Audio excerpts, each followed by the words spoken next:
I want to talk about politics in India. I know, I'm sorry.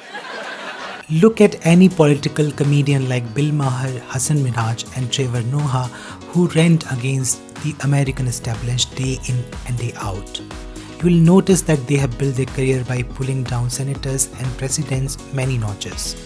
It is their politically incorrectness that hits out all scared subjects. They are critical of the left, the right, even the center. With their vicious brand of humor, they blast the US for its racism, its war-mongering machinery, and blatant consumerism. Now just imagine a bunch of comedians doing the same here in India. Is it possible? Of course not. Why is that the case?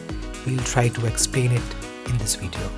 The recent performance by comedian Veer Das in Washington DC called Two Indias caused more distress than laughter. With sentiments like we worship women by day and gang rape them by night, the monologue addressed issues of gender, politics and threw up more critical question: is India ready for political satire? Satire is stand-up comedy in US, Denmark and France call on their comedians to be ruthless in their criticism. Indian humor, however, is neither fulfilling laughter nor commenting effectively on societal blunders. With the old Santa Banta jokes that are dead and buried, the satire is still missing from Indian comedy scene.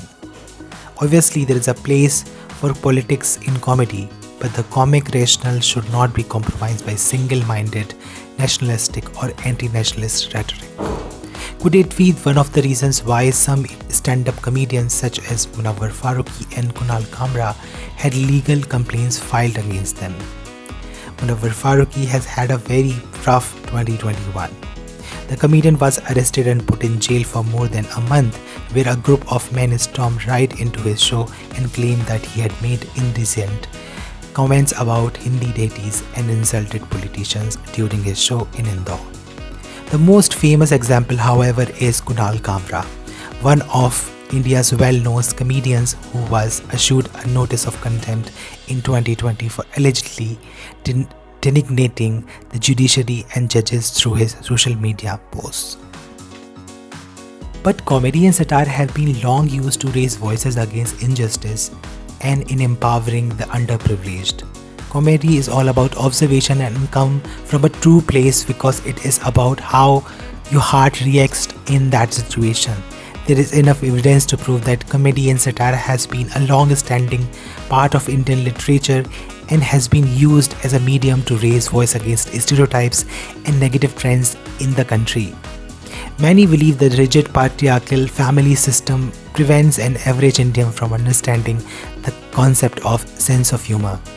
And it is quite evident that we as a society are losing our sense of humor. The more religion enters politics, the more curves are placed in comedy circles. Result: Indian comedy audience are starved of entertainment that makes them think, that makes them laugh, that makes them provoke, that makes them react to discomfort. Until we as a country learn a few lessons in criticism, our comedians and political satirists will never ever be able to offend, hurt and insult with carefree abandon, a sign of healthy democracy. Till we see you in the next video, we'll request you to comment, like and share this video and let us know in the comment what all you want us to create next. We'll see you in the next video.